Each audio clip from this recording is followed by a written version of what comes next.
Hey guys, welcome to another guide. Even though this does concern weapons, I didn't really want to put this in the same category as weapon guides because this is kind of just taking care of what's left over. And what is left over this time? I didn't really touch upon the flash attack for all the weapons. I may have in passing, but I figured this is a good time for me to do so. And in addition, I'm also going to talk about the Sacred Bird abilities, of which there are two. Sacred Bird Cry and Sacred Bird Flight. Both really awesome abilities. So before I talk about the flash attacks, let's talk about the utility of each of these. So if you didn't know, you can assign abilities like Sacred Bird Cry and Sacred Bird Flight to any weapon on any stance, which is huge. And it can make a massive difference to how you play things. So for the sake of demonstration, I am putting it right now on mid stance for the sword. And let's talk about this right away. So there are two versions of this as stated.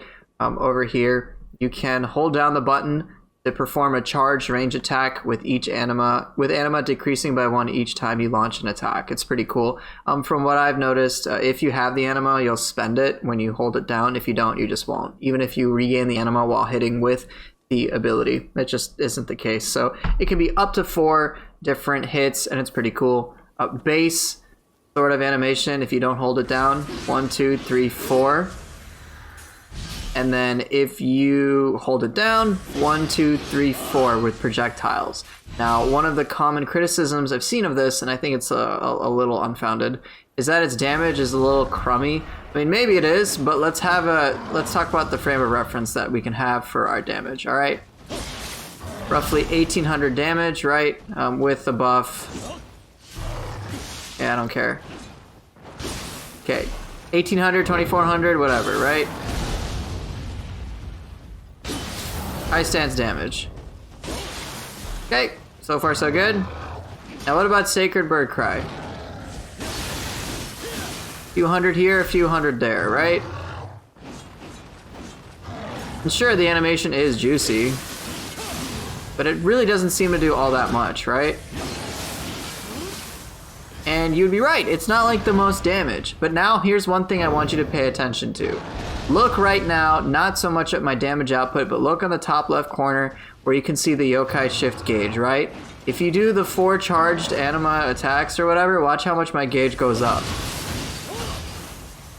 Yeah, that's right, it went up by nearly 20. 20, alright? That is 20% of my gauge for 4 anima. That is inexpensive as hell. It also generates a lot of Amrita as well, and the damage output is increased. I mean, the damage isn't that high if you're far away. It's just ranged attacks. But if you're close and you do it, then you get a little bit of a bonus to it. So it's pretty cool. All right. So that is, in my opinion, the primary use for it. Yes, you've got the cool stylish component to it, which is fun. But if you do the anima version of the attack, and rapidly fill up that Yokai shift gauge. Your Amrita gauge, rather. See, I've already got Yokai shift, right? But here, let's just burn it. And then, I'm gonna try to be inefficient with Yokai shift. Oh, that is just not gonna happen, isn't it?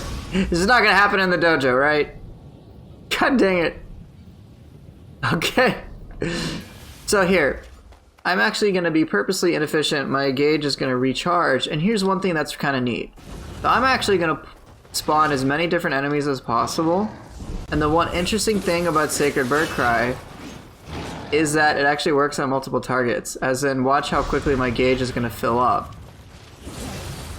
Alright, and since I have no risk, not a big deal. Look at how quickly that's filling up! What the crap, dude? And gauge back to full. Let's showcase it once again. So inefficient use, whatever. I'm at cooldown. Look at how quickly that's filling up. So if you're a fan of using Yokai Shift, which I do recommend you start getting used to, the Sacred Bird Cry ability is absolutely bonkers. Works on multiple targets, and it's such an efficient use of anima in terms of filling up that gauge. Here, I'll be even more reckless. Let's go. Alright, whatever, dude. Let's just go. Let's switch forms, or just whatever. Push the buttons. Why aren't you doing the thing? Okay, do the thing. Alright, come on. Waste my gauge. Let's go. Grab me. Yeah, there you go. You know, the dojo... the dojo setup isn't helping too much. Alright, am I done? Am I done? Am I done? Alright, come on, waste my gauge for me, dude. Alright, see, gauge wasted, okay? So, let's do it one more time to showcase how ridiculous Sacred Bird Cry is if you just want to charge up Yokai Shift. Alright, so I've got these many enemies. 4 enemies, alright, good enough. Alright, ready?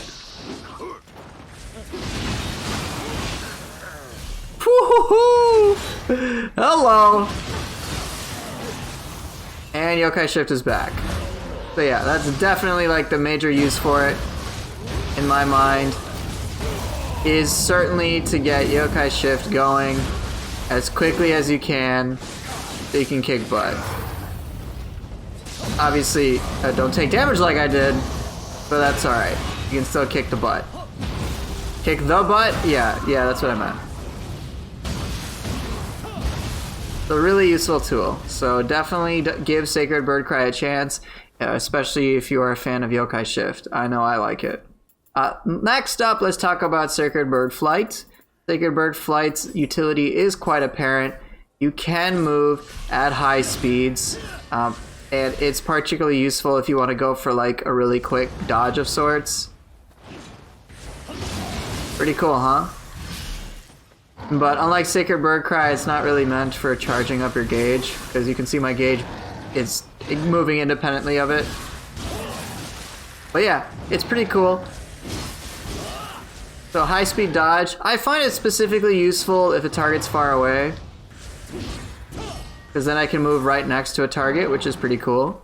If it's not as valuable if, say, I'm like right next to a guy, because it just brings me right back to where I'm at. But you know, in group encounters, just say I'm dealing with multiple enemies and I just want to quickly traverse from one to the next. Pretty cool. Cool, huh? See if I can change targets during it. See how that works. Yeah, so if you got a little lock on tech, I guess, switch targets during the animation. Can be kind of fun. You can zoom to one target and hit another. Kind of neat, huh? So definitely mess around with that. I'm sure you'll enjoy it. So that's pretty much it when it comes to Sacred Bird Flight. There is one thing I do need to talk about when it comes to both of the Sacred Bird abilities. There are some properties that I think will be greatly overlooked.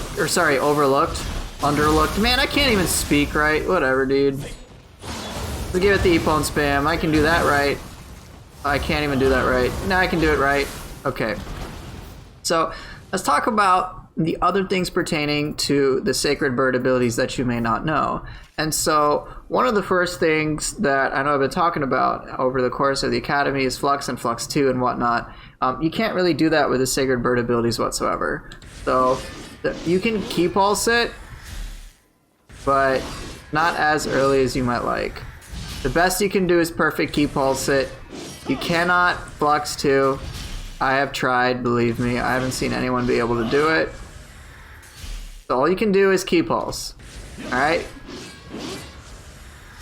And an early key pulse and a perfect key pulse. Those are your only key pulse options.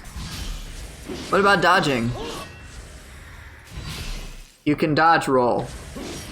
Even if I'm in a low stance, it will always be a roll. And why is this the case? Well, pay attention to what happens to my weapon when I use the Sohayamaru skill. My weapon already was sheathed. So you're always going to be in basically unarmed position, sheathed position rather, so you'll be doing the dodge roll almost as a default after it. Now, one of the unfortunate things that because you can't do Flux or Flux 2 is, of course, it's just going to feel a little wonkier using it. So what do I like to do with a lot of these abilities? Simple. If I have extra anima, use a yokai abilities just so I can gain my footing, as I have before. So bear that in mind. Both of the Sohayamaru skills sheathe you, and you can't really do as much in terms of, say, doing a flash attack or, say, doing a flux or anything like that whatsoever, because the weapon is sheathed. Like, I try, but all I can do is just perfect key pulse. So make sure you keep that in mind as you use it. It's still a wonderful tool. So again, as a brief reminder, Sacred Bird Cry is phenomenal for range attacks, of course, which are great, but also rapidly charging up that Amrita gauge so you can get into Yokai Shift, as well as get other benefits you may have courtesy of your gear. And it works against groups of enemies, and it generates a ton of Amrita in general, which is great to absorb. And then Sacred Bird Flight, as you saw, just lets you move around. But now let's start talking about the flash attacks. So I'm going to go through each of the weapons and kind of just detail how you can kind of mess with them. Some of them I think you're going to find really interesting compared to others. Ones such as, say, the Axe Flash attack generally get regarded as pretty subpar. But why am I talking about flash attacks in the first place? Simply because they can help you transition in between weapons pretty fluidly. So for example, I find that the sword flash attack... Here, let's break it down. If I can do it right, come on. So the sword flash attack, as you can see, I'm kind of taking like an overhead view of it. It's pretty reasonably, it just hits everything around you as you bust it out. So it's just like a quick little area of effect swipe. And it feels pretty seamless. Right? It's pretty straightforward. Right? Cool. Does reasonable damage, and the key cost of switching weapons is quite low. And also, one thing I need to talk about with every single flash attack is you can cancel some recovery frames between them by just dodging away, as opposed to waiting a little bit longer. So I like to dodge out of it. Of course, if you don't want to, you can always do what I do, which is simply just use a yokai ability, because that is the game's de facto method of canceling all sorts of things.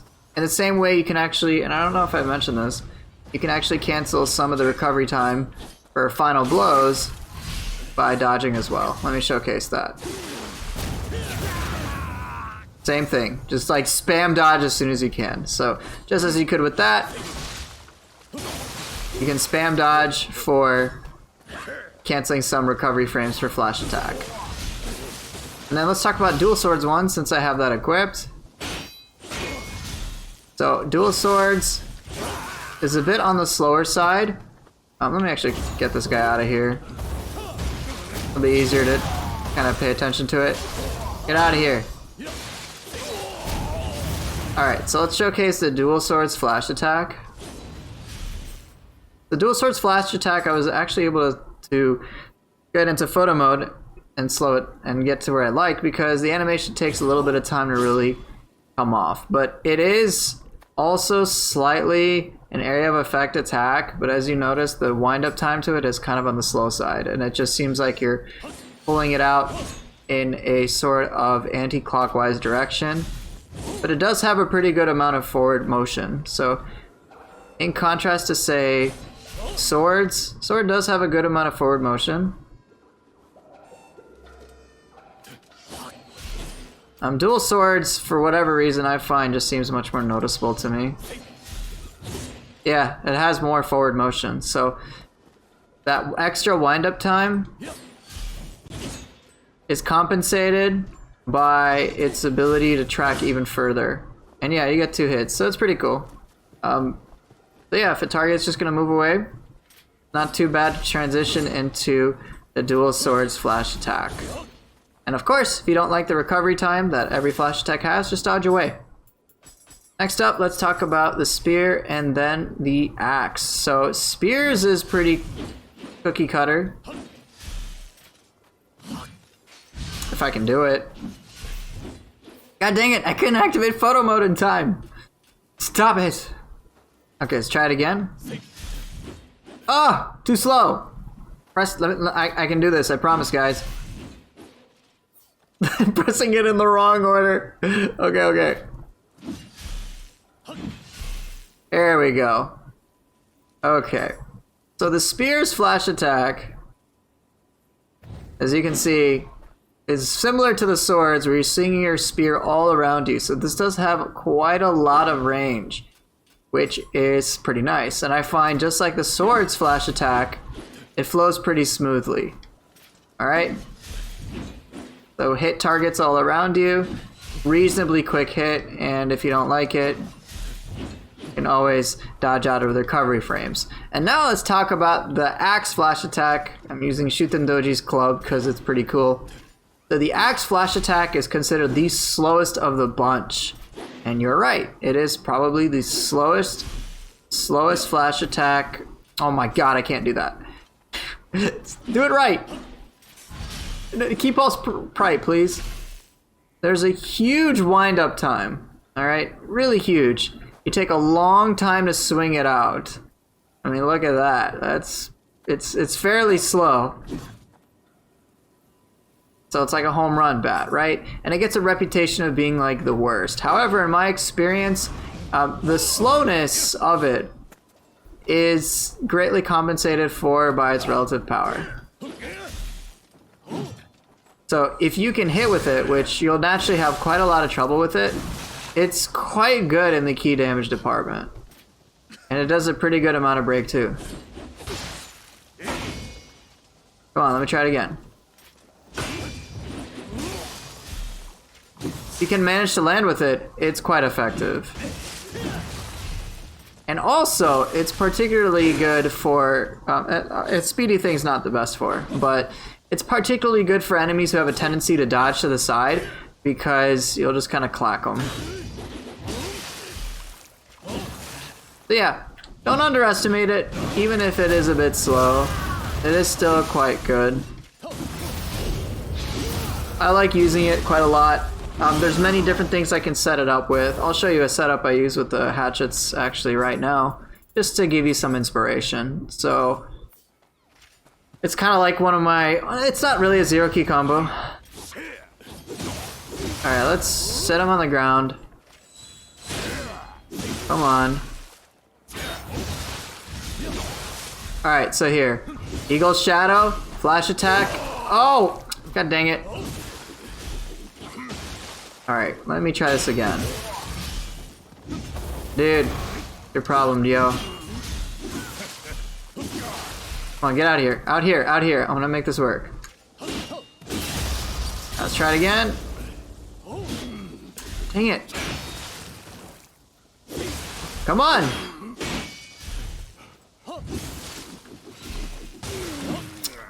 I'm doing it wrong. It's supposed to be when they're on the ground. My mistake. I'll do it, okay? Don't you worry.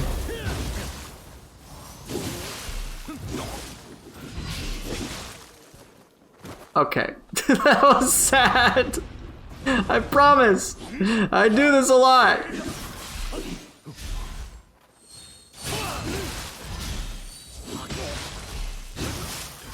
Come on.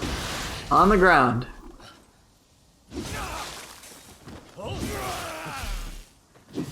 Oh my god. I'm so sorry, guys. I'll do it. I would have had it there that time. Come on. Okay, here we go. Okay. Toss it up. There you go, see? It only took me 3 years. Today is just not my day, is it? But if you... It is a fairly predictable move, but what I was trying to do is showcase Eagle's Shadow into Axe Flash Attack, and as you can see, they line up pretty well. So it can be pretty fun to transition between that and make an ability work that you may thought was otherwise rubbish. But, alright, let's talk about Kusarigama and Odachi. Odachi is definitely a favorite one, but let's talk about the Kusarigamas first. Alright.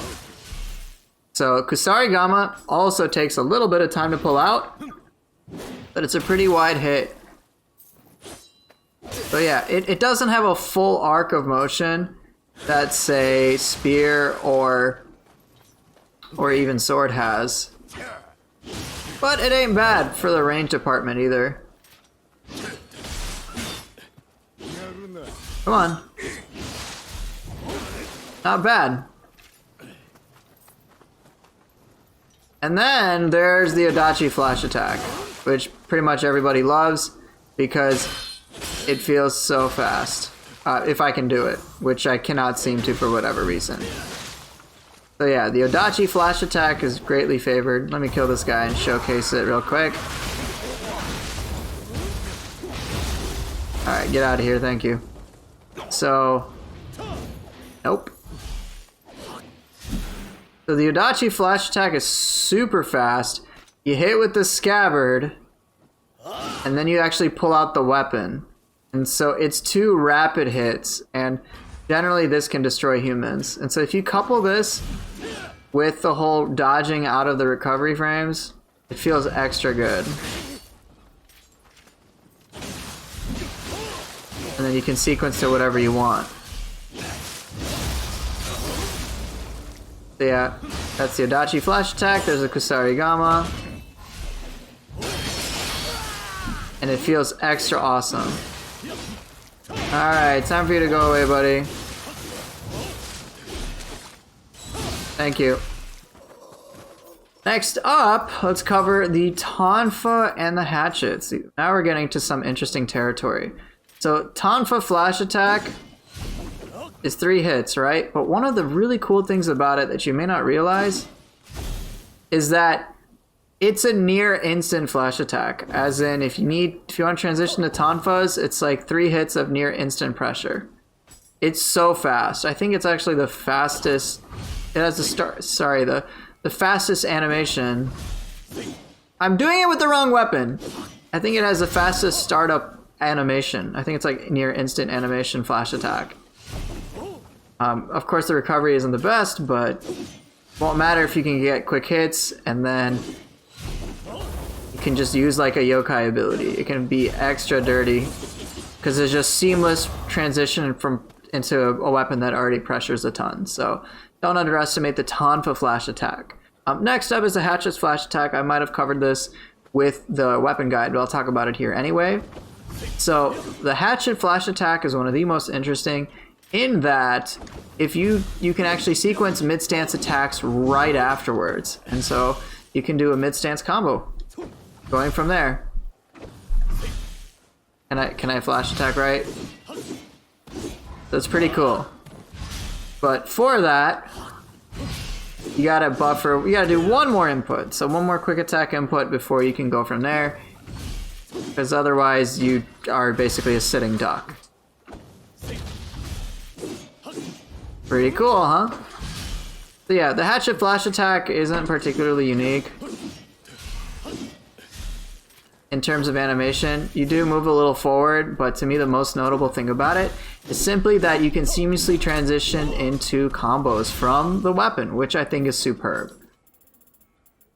Next we have Witchclave and Split Staff. So Witchclaves is unfortunately, I think, one of the least remarkable ones. It is quite literally just a mid-stance strong.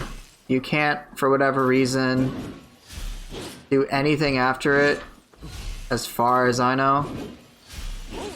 Can't really transition into the stances or anything. It's just an isolated mid-stance strong, which is the same as mid-stance strong is the same as mid-stance dodge, which is the same as the flash attack. Now, where you may get some use out is just simply for the fact that you do move forward quite a bit, so you can catch targets off guard, but I have a tendency to dodge cancel it, whatever you want to call it, right afterwards, so that I can sequence into normal Switchglaive play. So in my opinion, this one's the least remarkable, but it's still okay.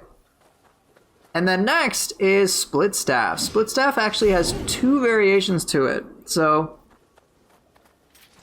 if you do a normal Split Staff flash attack, you do a bunch of hits, it looks really cool. And one other interesting thing about it is actually you move really low to the ground. I'll actually showcase that again. Dang it, it's so hard to do this and press all the buttons properly. Dang it, I didn't want to show that one yet. No, no!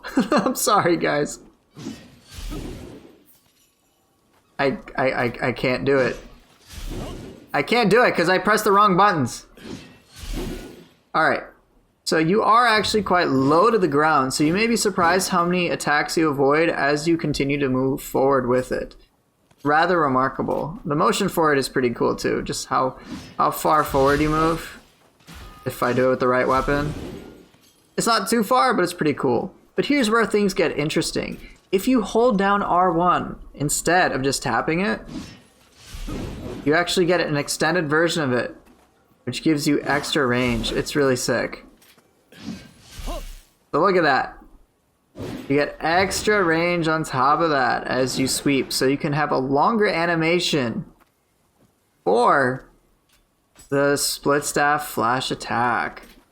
I wonder if there is a damage difference. There might be. Okay, so for a 36, so 4 hits, right?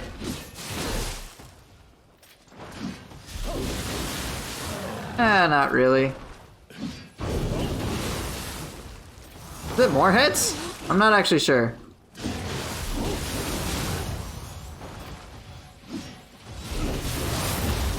Can't really tell.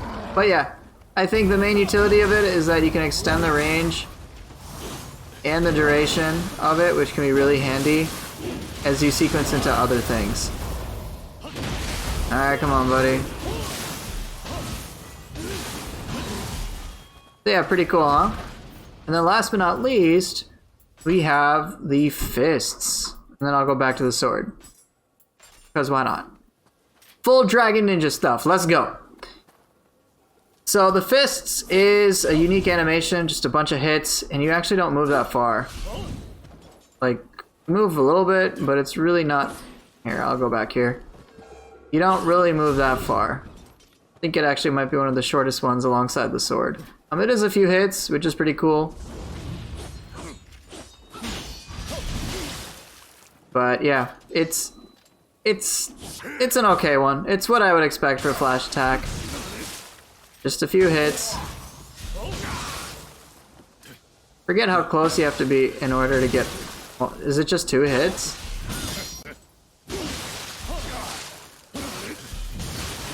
Yeah, pretty cool. Just close range pressure. I've never found anything too amazing about it or any cool caveats. It's just to me a very standard flash attack. It does appear to be on the faster side though. You can start to see here. But yeah, just 2 hits, slice, and a kick. Which is okay. I don't, one other note for all the flash attacks, I believe they pretty much all cost the same amount of ki anyway. Regardless of what weapon you're using. So even the axe flash attack, here, I'll just bust that out.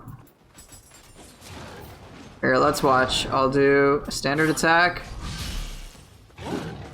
That uses a little under 100 ki. Yeah, about 100 ki. The same thing for the sword too. So yeah, they all kind of cost the same. They all function a bit differently, but it can be an extra fun tool to use if you know how to use them right. And of note,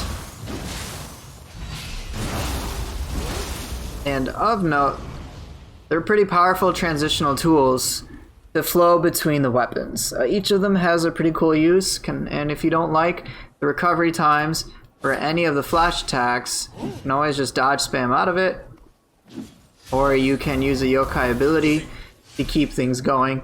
But they all do pretty good amount of ki damage. Break damage, some are better in other respects compared to others. Some of them have more unique animations, but they are all fun. And I encourage you to use them alongside the Sohayamaru skills. So Sacred Bird Cry is a lot of fun. So is Sacred Bird Flight. And I'm sure being able to use these tools on top of the other things I've taught you will help you feel that much more competent with your gameplay. So I'm going to leave it at that. I hope this guide was helpful. Thanks for watching, and I will see you guys next time.